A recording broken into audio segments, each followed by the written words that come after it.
कबूतर का जोड़ा और शिकारी। पंचतंत्र की कहानी। एक जगह एक लोभी और निर्दयी व्याध रहता था। पक्षियों को मारकर खाना ही उसका काम था।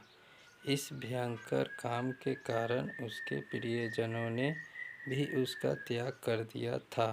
तब से वह अकेला ही हाथ में जाल और लाठी लेकर जंगलों में पक्षियों के शिकार के लिए करता था। एक दिन उसके जाल में एक कबूतरी फंस गई। उसे लेकर जब वह अपनी कुटिया की ओर चला तो आकाश बादलों से घिर गया। मूसलाधार बारिश होने लगी। सर्दी से ठिठुर कर व्याध आश्रय की खोज करने लगा। थोड़ी दूर पर एक पीपल का वृक्ष था। उसके खोल में घुसते हुए उसने कहा, यहाँ जो भी रहता है मैं उसकी शरण चाहता हूँ। इस समय जो मेरी सहायता करेगा उसका जन्म भर ऋणी रहूँगा। उस खोल में वही कबूतर रहता था जिसकी पत्नी को व्याध ने जाल में फंसाया था।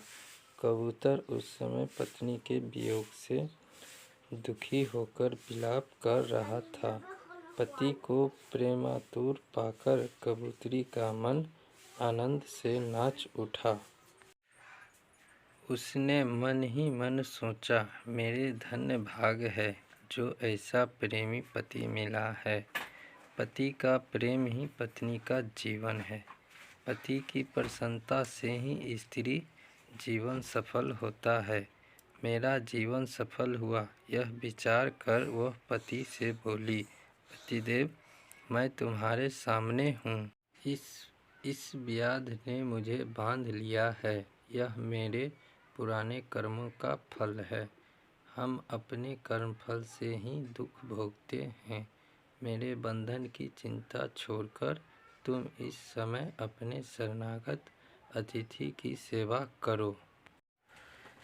जो जीव अपने अतिथि का सत्कार नहीं करता उसके सब पुण्य छूटकर अतिथि के साथ चले जाते हैं और सब पाप वहीं रह जाते हैं। पत्नी की बात सुनकर कबूतर ने व्याध से कहा, चिंता न करो व्याधित, इस घर को भी अपना ही जानो। कहो मैं तुम्हारी कौन सी सेवा कर सकता हूँ। व्याध, मुझे सर्दी सता रही है, इसका उपाय कर दो। कबूतर ने लकड़ियाँ इकट्ठी करके जला दी और कहा, तुम आग सेक कर सर्दी दूर कर लो। कबूतर को अब अतिथि सेवा के लिए भोजन की चिंता हुई, किंतु उसके घोंसले में तो अन्न का एक दाना नहीं भी था। बहुत सोचने के बाद उसने अपने शरीर से ही व्याध की भूख मिटाने का विचार किया।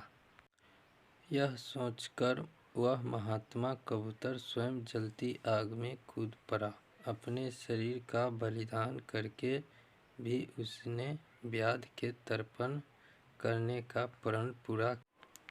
व्याध ने जब कबूतर का यह अद्भुत बलिदान देखा तो आश्चर्य में डूब गया।